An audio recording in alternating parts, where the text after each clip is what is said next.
Have you ever wondered what makes a car a legend, not just a classic, but a true, timeless icon? Today, we're talking about one such machine, a car that, for nearly 6 decades, has defined what a sports car should be. We're talking about the original Porsche 911.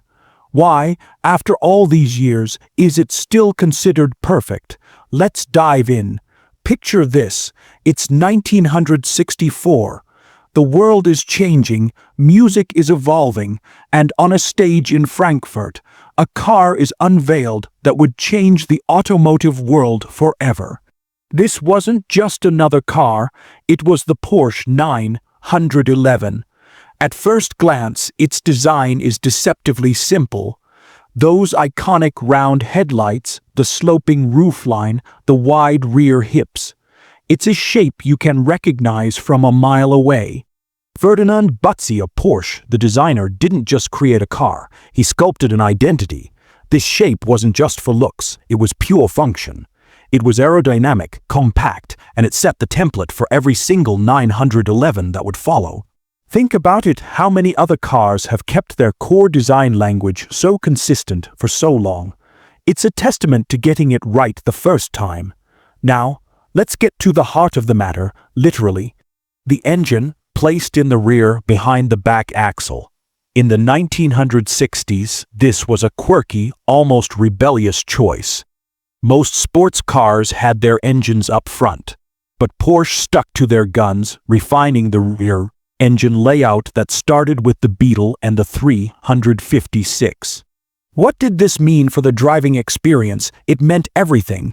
The original 911 came with a 2-liter air-cooled flat-six engine, air-cooled, no radiator, no complex water pumps, just the rush of air over those finned cylinders, creating a sound that is pure mechanical music.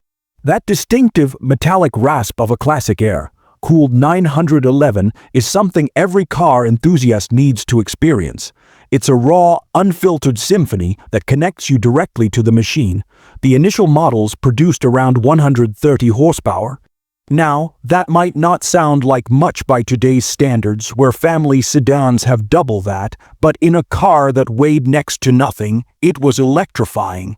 This brings us to the driving dynamics. The rear engine layout gives the 911 its unique character. With most of the weight over the rear wheels, you get incredible traction when you accelerate.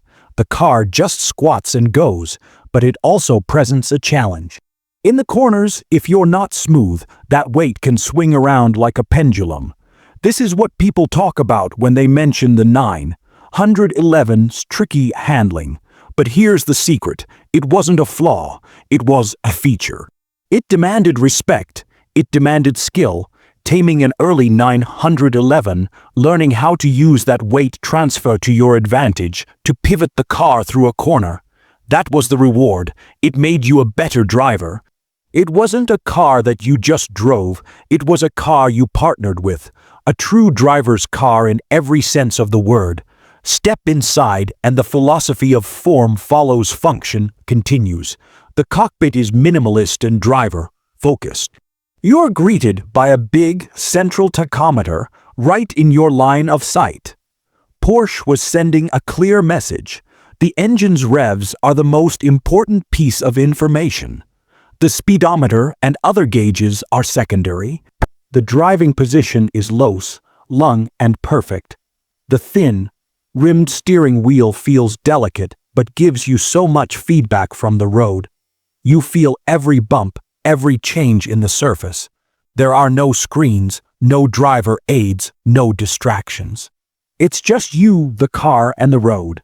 It's an intimate, immersive experience that's almost impossible to find in a modern vehicle.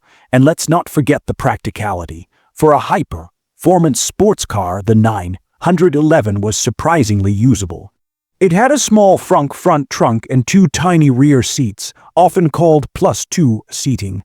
Were they comfortable for adults on a long trip? Absolutely not. But for kids, or for throwing a couple of bags in the back, they made the 911 a car you could genuinely live with every day. You could drive it to the track, set a blistering lap time, and then drive it home. This duality is a huge part of its enduring appeal. Over the years, the original 911 evolved. We saw the introduction of the more powerful 911s, the Targa with its removable roof panel, and eventually the legendary Carrera RS2. 7. The RS with its iconic ducktail spoiler was a homologation special, a road car built so Porsche could go racing. It was lighter, more powerful, and even more focused. It is, for many, the pinnacle of the original 911 series and a holy grail for collectors today. Each evolution stayed true to the original concept while pushing the boundaries of performance. So why do we call it perfect? Because it's a perfect blend of contradictions. It's beautiful yet functional. It's challenging yet rewarding. It's a race car for the road that you could still take to the grocery store. It's mechanically simple but dynamically complex. The original 911 wasn't engineered by a committee to appeal to the widest possible audience. It was engineered with a singular vision: to be the best possible sports car.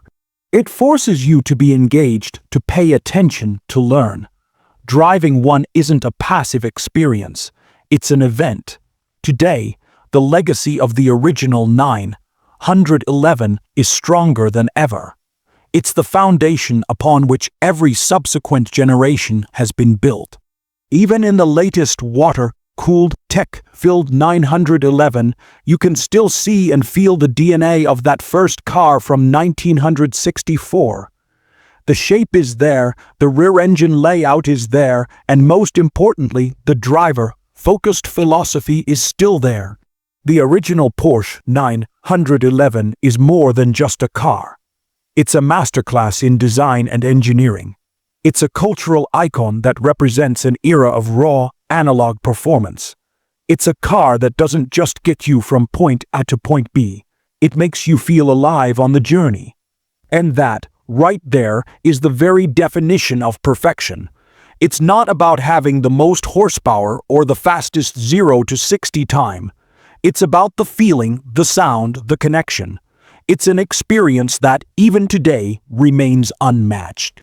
So, the next time you see one of these beautiful machines cruising down the road, you'll know. You're not just looking at an old car. You're looking at a legend. You're looking at perfection. Thanks so much for watching. What are your thoughts on the original 911? Do you agree it's perfect? Let me know down in the comments. And if you enjoyed this journey back in time, don't forget to like, subscribe, and hit that bell icon so you don't miss our next video. See you in the next one.